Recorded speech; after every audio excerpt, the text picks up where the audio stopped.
1. This is a true story that I experienced as a child. I have absolutely no explanation for this encounter other than a possible paranormal experience.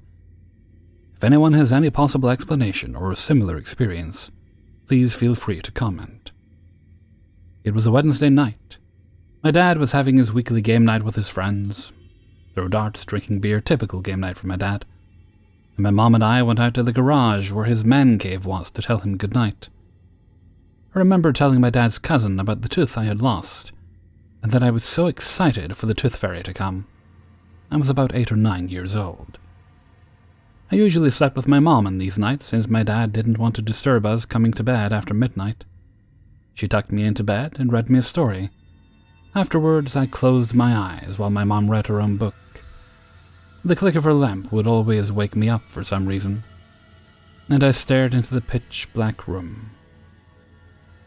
Only this time, I was met with a strange figure standing in the corner of the room, in between my mom's dresser and the door. It looked like a woman, and her head was looking over her right shoulder with her body facing forward. She did not have any features other than the outline of her body. She was solid green and was glowing without any light shining on her. I was frozen with fear. The longer I stared at it, it would float toward me. When I shut my eyes out of fear, it would be right back in the same place it was before. When daylight came, it disappeared. Or so I thought. It was about a week later, and I had avoided that room like the plague because I had an uneasy feeling every time I stepped into the room. I was eating lunch and watching cartoons on the TV in my parents' bedroom when I saw it out of the corner of my eye. It wasn't green this time, but it was clear in the daylight. It was shaped the exact same way in the exact same spot. It was at a different spot in the room, and it floated towards me. The same thing happened when I stopped looking at it. It was in the same corner as before. A couple of months went by, and my great-grandmother had passed away. My dad inherited some of her furniture, including her dresser, and my parents decided to move it into my bedroom. After the dressers were switched, the figure never came back.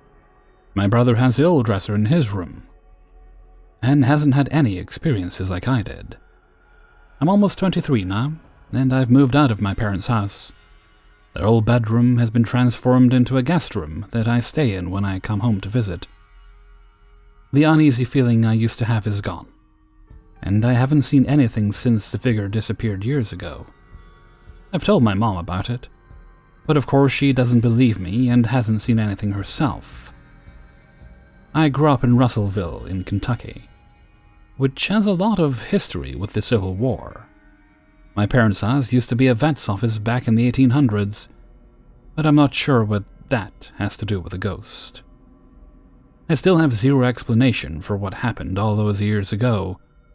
It never tried to hurt me. It would just move towards me multiple times a night. 2. My parents built the house my experience happened in, so no one died there. But the village I live in got burned down in the past, and witches were burned. Also, there is a vortex or portal in the bathroom, mirrors facing each other. What I am about to tell you happened 16 years ago, when I was 10, but I still remember everything crystal clear as if it had just happened. As I said, I was 10 and always had the feeling of being watched and followed in the dark. I always calmed myself by telling myself it was nothing. Every kid is scared of something silly like that, right? At least I thought so. Even though I didn't like the dark, I wouldn't say I was scared. I rather proved myself wrong by facing whatever I thought was making me uncomfortable. So again, when there was a dark area around me, or if the lights were completely off, I often had very specific thoughts that tried to scare me. Like something is in there watching me read my book, or something's just waiting until it's dark to grab me and scratch my arm right here. Like it was very specific what would happen in the dark, you know? When I was a kid, I loved documentary movies, so I knew about survival instincts and things like that. That's what I would tell myself to calm down. It's natural to be scared of the dark because we can't see. There's nothing there. To prove it to myself, I would do exactly what my instincts told me not to do. Most likely nothing happened, as I told myself, but the next day I had scratches or blue marks on my body where my instincts told me it would be if it was dark. I ignored it. I think I just didn't want it to be anything, since it would mean there really is something. This was just to explain the background a bit. Now let's talk about the night that changed my life. As I went to bed, I again had this feeling. This really, really bad feeling. It was way stronger than ever before. Something told me to not switch the light off. I was already in bed. I just had to reach out to hit the light switch. But before I could turn it off, I froze, and I just couldn't do it. My thoughts weren't specific this time. I just had this huge fear of doing it, and it was just like, you'll regret it. It took me a few minutes to convince myself I was childish and should just do it. Eventually, I turned it off. It was dark around me. Like really dark. I had those glow-in-the-dark stars on my wall, but I couldn't even see them. It was just pitch black. Again, this huge fear overcame me, and I slept deeper under my blanket. Everything just felt off. That's when I heard it. A very creepy breathing right behind me in the room. I was facing the wall, eyes wide open. Again, I froze. I was too scared to turn around or move myself. Jeez, I was even scared to breathe myself. I just hoped it wouldn't notice me. How do I describe the breathing sound? It was almost as if it would growl in a very, very deep tone every time it breathed out. While breathing in, it sounded kind of like it was hissing at the same time. I can't tell how long I was laying there, listening to the sound of his breathing. It felt like forever. But considering I didn't breathe the whole time, it can't be that long. Suddenly I heard the sound of something being moved through the air. How do I explain it? Do you know the sound when you take your ruler and you just move it in the air real quick? It almost sounds like the wind and the trees, but different. Maybe you know what I mean. After I heard that sound, something hit my face. Well, more like brushed over it. I had long black hair then, and I felt it being moved forward with the force of it. And then silence. All I could hear was my own heartbeat. I still couldn't move.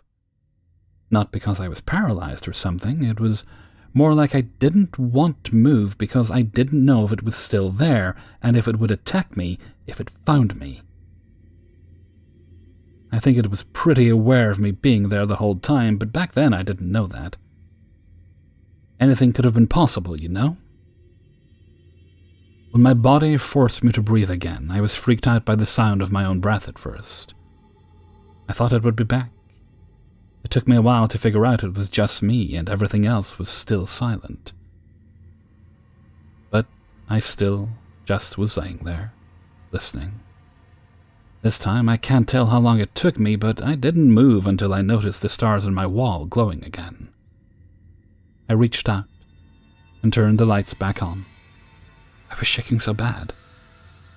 I remember how I couldn't hit the switch at first because I kept missing it because of this damn shaking.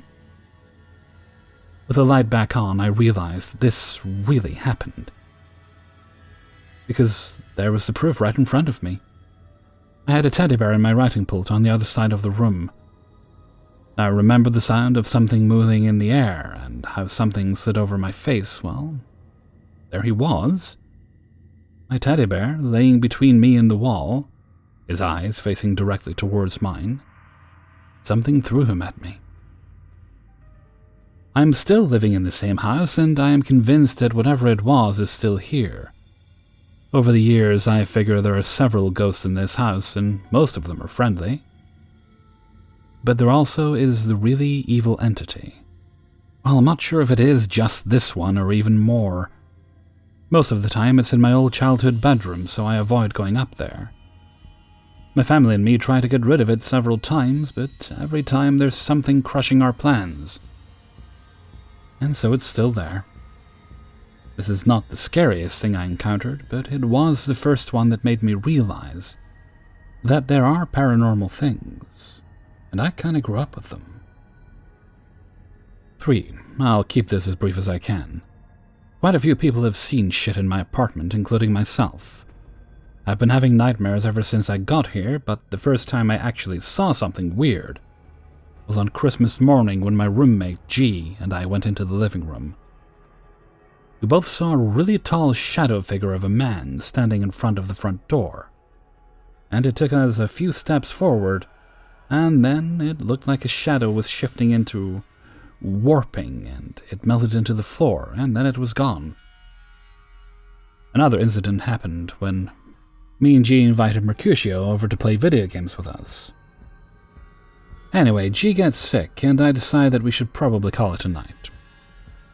He's in the bathroom, and I'm talking to Mercutio while he's packing up his things, and he turns and stares at some point behind me. I asked him what it is, and he points at me and he says, "I thought I saw something behind you right there." I turn around just in time to see what looks like a shadow figure dart down the hall and into my room. Several months later, G has moved out and my friend Jay is over at my place. He's helping me repair something maintenance refuses to fix in the bathroom. Anyway, he mentions that he doesn't go over this way very often, despite living in the complex, because he gets a really bad vibe off this building. And he mentions having some similar weird instances in his own unit. We live in the same complex. Strange noises, the toilet flushing on its own, him putting something somewhere and it moving on its own, and he's got a pretty good memory, so it's unlikely that he did it by accident. Anyway, while he's fixing my light fixture, he stops in front of the mirror and stares at it and goes all stiff. I ask him what's going on, and he says to me, "It wouldn't be a good idea for me to be in this unit much longer. For some reason, when I look in that mirror, I want to break it." Jay is a very controlled, composed person, so that's not something he would normally do. Then he comes over another time, and just before he leaves, he stares at some point behind me. And I ask him what it is, and he says that he saw what looked like a shadowy figure darting around behind me. He looked kind of uncomfortable and left in a hurry. There was another incident that happened when I was over at his house. I'd been at his place drawing, and I left the sketchbook on his couch, and he didn't move it. Next morning he texts me saying that he heard a noise in the middle of the night, and the sketchbook and pen that I left on his couch somehow ended up halfway across the room. I have something similar happen a couple of days later. I'd just done a bunch of house cleaning, and I took off my shoes and placed them next to the laundry basket. Then I changed into my flip-flops and went down to the pool. When I come back, I'm looking for my sneakers because I need to run out again, and I can't find them anywhere. And then I find them laying neatly on top of my clothes in the freaking laundry basket. There's another incident that happens when I'm over at Jay's house. We're sitting on his couch watching a movie, and he doesn't have the AC on or anything, and all of the windows and doors are closed, and he starts complaining of feeling a weird draft, and then I noticed it too. And then it felt like something grabbed my shoulder. And then a minute later, it felt like something touched my face, and I'm like, what the fuck? And he says this is around the time that something in his apartment becomes active, and that it would probably be a good idea for me to leave before it got agitated. Then I have another friend who's crashing over at my place temporarily. This happened a few days ago. Anyway, he's chilling on my couch and the TV is off. I've already gone to bed. He told me about it the next morning. But there was just enough light left in the room for him to see the reflections on the TV screen. And he told me that in the reflection of the TV screen, he saw what looked like a figure walking behind him, and completely freaked out when he turned around and there was nothing there. I had my own experience back in October, and I know it's so cliché that happened in fucking October. I was on my couch having a soda and texting someone. My living room has only one window in it, and if anyone passes in front of it, you can see their shadow. I'm on the upper story, and the units are arranged like this: 2 on the top, 2 on the bottom. The unit across from me was empty at the time. Nobody lived there, and the only time anyone but me was up on the balcony was when I ordered DoorDash or Instacart. I'm all alone in the apartment, and I see the figure of a shadow on my wall just walking from side to side, like somebody was out there pacing around. I looked up and out the window, and there is nobody out there. And it's not my own shadow, because I'm neither standing up nor am I wearing a wide-brimmed hat. I'm a little weirded out, but I decide it's just a trick of the light and I go back to my business. Then no more than a few minutes later I see it again. And I look up just in time to see something moving around out there. But when I go to the window, there's nothing out there at all. I stepped outside and I looked around the entire balcony and there was no one out there. Now I'm getting kind of weirded out, but try not to get too freaked out. So I go back to my business once more, and the spot of light coming in through the window is blocked out. I look up for just a moment, and I see what looks like the silhouette of a man wearing a trench coat and a wide-brimmed hat walking past my window, and then he's just gone. I looked out there, and there was nothing out there at all. And it's only a couple of feet from my couch to the front door. If anyone was out there, they wouldn't have had time to go back down the stairs, and since the walls here are paper-thin, I would have heard them anyway. So yes, there might actually be something here. Total of 5 people, including myself, have seen something here. Now, if it was just me, maybe even just my roommate, I would chalk it up to nothing more than our minds playing tricks on us. But this is a total of 5 witnesses I've got here, so I think something's going on. I wish I had more information on this place, about who used to live here before me, or maybe if this place was built on top of something, but I've got no information on the history of this building, or any previous occupants who used to be in my unit. 4. Some background on the first incident. My dad, 55, and I, 23 and female, went on a trip across country to move me to a new state. One of the stops on the way would be my dad's Uncle Mark's cabin. He's 73.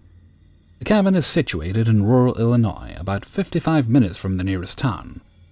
There are no street markings whatsoever, and the nearest neighbor is a good 6 miles away. Mark is a farmer by trade, so his cabin is surrounded by at least 200 acres of farmland right in the middle of the Shawnee National Forest. On 2 sides of the cabin there is woodland so thick you couldn't walk through it. And on the other 2 sides there are fields of crops. Now the cabin itself is 3 stories, the basement just houses a small garage and laundry room. The middle floor is the largest, having Mark's bedroom, the kitchen, the living and dining room, and a bathroom. The top floor is just a landing and 2 bedrooms that connect through a shared bathroom. My dad and I each got one of the bedrooms. The middle floor has a raised deck on 3 sides that are full of windows and has a massive sliding glass door. And you guessed it, when it is nighttime out there is absolutely nothing to subset the darkness. You can't see a single thing out of the windows, no matter how hard you try. Now let's move on to the creepy part. The first night we stayed there, I was sitting on my dad's bed chatting. He had his window open to ventilate the room, and you could hear lots of movement from outside on the ground level. Of course, we couldn't see anything. We could only hear trees swaying, branches and dry grass crunching by something walking on it. Don't worry, we assumed it was deer, as there are many in the area, and went to bed without any issues. The next day comes and goes after my dad and I spent it exploring the area on a UAV. The next night, after Mark goes to bed, my dad and I were sitting in the living room watching an old movie on the TV. This was around 9 p.m., and I remember getting this distinctly anxious feeling while sitting there with my dad. I routinely looked through some of the windows that were surrounding it, but as you guessed, I could see nothing but black. Around 10:30, my dad and I go to our appointed bedrooms, and he quickly falls asleep. I messed around on my phone till around 1:30. At this point, I shut my door, to the point where there was only a sliver of light getting into my room, and I could barely see out into the dim landing. I plug my phone into the charger and hop into bed, ready to go to sleep. Around 20 to 30 minutes goes by of me trying to fall asleep, and that is when I hear it, clear as day. there is a loud and forceful knock on one of the windows. 3 distinct knocks. I should up in bed and just sit there for a few seconds, listening and looking out through a small crack in the door. I get up and am hit with this overwhelming feeling that I should not open my door and go out. So I end up going through the shared bathroom and into my dad's room. I wake the poor guy up from a dead sleep and tell him that I heard someone knock on either the glass doors or the windows. My dad gets up, and I follow him downstairs, and he checks the entire house before locking both the doors that my uncle always leaves open. After turning on the porch light and checking the house, we find nothing and go back up to our rooms. I am extremely unsettled, but could tell my dad was assuming I had just freaked myself out.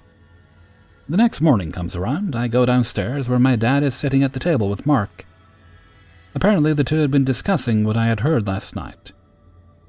That is when my dad tells me that Mark had heard the same knocking at the same time of night on 3 separate occasions. The first time he heard the knocking, he immediately jumped up from bed and grabbed the shotgun he keeps in his closet.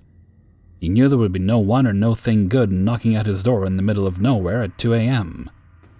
He saw nothing when he looked outside, and when the knocking came twice more, he didn't bother checking it. Now, Mark is a 73-year-old tough cowboy that is straight up fearless and doesn't find any enjoyment in lying. We left the same day to continue our journey across the states. The second event occurred just last week. My dad was visiting my mom and I in our 2-bedroom house before he flew out of the city's airport the next day. Due to him being there, I spent the night on an air mattress on the floor of my mom's bedroom while he slept in my bed. My mom's bedroom is in the back of the house with a small backyard, and then a sloped 6-foot wall leading up to the desert being all there was. Around 5 a.m., I am jolted awake by this extremely loud knock on my mom's bedroom window. I sit up and just stared at the curtain-covered window. My mom had already been awake, early riser, and had her earphones in watching something. She yanked them out and asked me if I had heard it as well. The two of us just sit in silence. She tells me that if she opens the curtain, she just knows that something is going to be staring back at her. I go and wake up my dad, poor dad, and tell him the two of us heard someone at my mom's window. He goes outside and finds nothing, but reports that he heard the dogs barking off and on for a little over an hour. Strange. My mom and I heard no barking whatsoever. The sun comes and goes, and nothing else happens the next night, or any night since then. So that's the end of my experiences. I just think both events, especially the first, are beyond bizarre. Both times I was overwhelmed by the negative and anxious feeling, and I just have no explanation for either. I need your guys' input on what you think could have happened, as it has been on my mind since it happened. Thanks. 5. So to set the scene, I was about 7 years old when this happened, but I remember parts of it like it was yesterday. My parents both worked at this time. My dad was a firefighter and has 24 to 48-hour shifts, and so my eldest sister, 14 at the time, was often left to babysit. There were 7 of us, including the eldest, ranging in age from 6 to 14. Also, our grandmother lived just across the parking lot from us. My sisters were calling the request line to request songs to be played on the radio. Yes, I'm aging myself here. And my sister, brother, and I were jumping on Mom and Dad's bed, just down the hall from the living room. Now, we had an extension phone upstairs, and we smaller ones were known to listen in on phone conversations. So when someone picked up the extension phone while my sister was on the phone in the living room, she assumed it was us. It happened several times, but it would hang up when B, my eldest sister, yelled, "Hang it up." Finally, she got irate and called us out by name. When she called our names, we came out of our parents' room down the hall, where there was no extension. Obviously, this struck B as weird, but she just figured she either imagined the sound of the phone picking up, or it was a glitch. Once she had all of us sitting on the floor in front of her, watching a movie on TV, she started to call again. This time, when the upstairs phone was picked up, she ignored it. But then she heard breathing sounds over the line. She said, "Hello?" a couple times. Then she hung up the phone. A little freaked out, she called her aunt to see if she could explain it. On the phone with her aunt, it happened again, but just sounded like an open line. Our aunt said it was probably just a glitch, but to call back if it kept happening. Well, it did. So B called her again, and the line was picked up. My aunt said, "Who is this?" And a voice said, "This is Sandy." My aunt asked, "Where are you, Sandy?" And the voice said, "Well, I'm just right here." My aunt thought it was one of us, and said so. B said it couldn't be us because we were all right there. Then the voice in the line giggled and said, "I'm still here." My aunt told B to gather us all and go to Granny's house now. I remember running to Granny's place in the middle of the night, barefooted. My aunt told her mom, or other grandma, that someone was in our apartment and to call the police and tell them to meet her there. The police and my aunt, and mom and dad by now, went in and searched our apartment top to bottom. No one was found, but the upstairs phone was off the hook. The police figured that either we played a joke, or if someone had been in the apartment with us, they left. So after making sure the windows and doors were locked up, they all met outside in front of the apartment to talk. And one policeman looked up at the window facing the parking area, the bedroom I shared with one of my sisters, incidentally, and saw a man standing in the window watching them. When the policeman pointed him out to all the others, the man just waved and turned away out of sight. They all ran back in to do another search, keeping someone at all exit points to catch anyone running out. No one was found. There were always things happening in this whole apartment complex, but ours in particular. Shadow people, noises, voices, even screams. It was crazy there. Truly. Hey everybody, Hellfreezer here, and thank you very much for listening to 5 True Paranormal Stories, episode 266. And thank you very much to everybody who allowed me to use their stories in this video. If you enjoyed the video, then please do share it around with all your friends and family. Wherever this is, yes it is, it's Friday. It's Paranormal on Friday, and it's going up today, so that's fine. You know something odd that proved oddly hard to find the right thing? You know those little foam covers you get for headset mics? You get some, yeah, well, I've got, you probably see me wearing a little mic when I do my live streams at the weekend. I'm hoping to do one this weekend. That's my hope. But I realized, well, the foam on the microphone, it really needs replacing. Right? I've had the mic a couple of years now. It's fine, but the foam's a bit worn, you know. So let's replace that. Probably good for hygiene reasons as well. Oof, it took so long last night, just going on Amazon. You can find them. You can find packs with loads of them, more than you'd ever need. But to find ones that actually look decent and you think will fit, oof. Eventually I just had to think, okay, they look... After about half an hour research, it was like, okay, they look kind of half decent. I guess I'll get those ones. And I guess we'll see, because they're due to arrive Saturday. Ah, well, okay. And with that, I'm going to head off for now.